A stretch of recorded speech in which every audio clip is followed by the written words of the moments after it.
আসসালামু guys, this is Afif from our channel Asian farmer. তো দীর্ঘদিন গ্যাপের পর চলে আসলাম। আজকে আমরা বলবো যে কিভাবে আমরা আমাদের এই অবস্থা হলো, এই অবস্থা থেকে। সো চলুন বেশি কথা না বলে ভিডিওটা শুরু করা যাক। সময়টা হলো সেপ্টেম্বর মাসের 20 তারিখ। আমাদের সবকিছু ঠিকঠাক চলছিল, অনেকটা গরমও পড়ছিল, ঠিক আছে, মানে মোটামুটি ভালোই গরম পড়ছিল, কারণ অনেক রোদ্র ছিল। তো আমি ওই সময় ছাদে, মানে পাশের যে ছাদে ছিলাম, ভাইয়াদের ছাদে ছিলাম। তো তখন আমি ছাদের দিকে আসতে হঠাৎ করে দেখি আমাদের ছাদের যে টিনটা আছে ওই টিনটা দিয়ে আগুন বেরোচ্ছে। তখন আমার একটা চাচি, উনি আমার আম্মুকে বলছে যে, তখন আমি জানি না যে আমার চাচি বলছে আমার আম্মুকে, তো আমার চাচি আমার আম্মুকে বলছে যে তোমাদের ছাদ থেকে ধোঁয়া বেরোতেছে। তো তখনই আমি আমার ছাদ দিয়ে আস্তে আস্তে দেখলাম ধোঁয়া বেরোচ্ছে। তারপরে আমি আমার আম্মুকে বলি, তো আমি আর আমার আম্মু তাড়াতাড়ি ছাদের জায়গা দেখি যে ছাদের ভিতর প্রচন্ড পরিমাণ আগুন লেগে গেছে। সো মানে হঠাৎ করে মানে অনেক অনেক খারাপ অবস্থা হয়েছে আগুনে।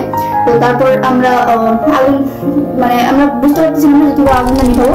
তো এই জন্য আমরা আশেপাশে যে কোয়েল পাখি মুরগিগুলো ছিল ওগুলো আমরা বের করে দিতেছিলাম। তো সেগুলো আমরা রেকর্ড করতে পারিনি তখন অনেক ভয়াবহ অবস্থা ছিল। তো তখন আমি আমার একটা ভাইয়াকে ডাক দিই। তো ভাইয়া মিলে সবাই মিলে আর কি, আমি আমার আম্মু আর ভাইয়া মিলে পাখি খাঁচা করে সরাই ফেলি। সো তখন আমরা আমাদের একটা এলাকার একটা ভাইয়া, ওসমান ভাইকে আমরা কল দিই।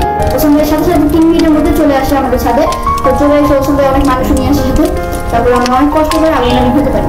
আসলে এটা আগুনটা হচ্ছে, আপনারা দেখেন এই ছবিটাতে যে আগুনটা আসলে আইপিএসটা থেকে হয়েছে, আইপিএসটা হঠাৎ করে ব্লাস্ট হয়ে গেছে। এটা আসলে অনেক বড় দুর্ঘটনা হতে পারতো, কিন্তু এটা মোটামুটি আমাদের বিল্ডিং এর মধ্যে ছড়ায় নাই। তো পাখির ঘরেই সীমাবদ্ধ ছিল।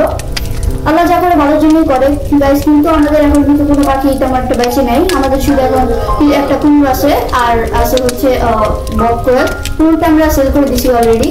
আর বাইরের কোয়েল আর মুরগিগুলো আছে, আর ব্রাহ্মাগুলো আমরা সেল করে দিছি। ইনশাল্লাহ আপনাদের একটা মানে একটা সুন্দর একটা গিফট নিয়ে আপনাদের কাছে একদিন আসবো। এই পর্যন্ত অপেক্ষা করেন, আবার ভিডিওটা দেখেন। আমি যাই, আল্লাহ হাফেজ।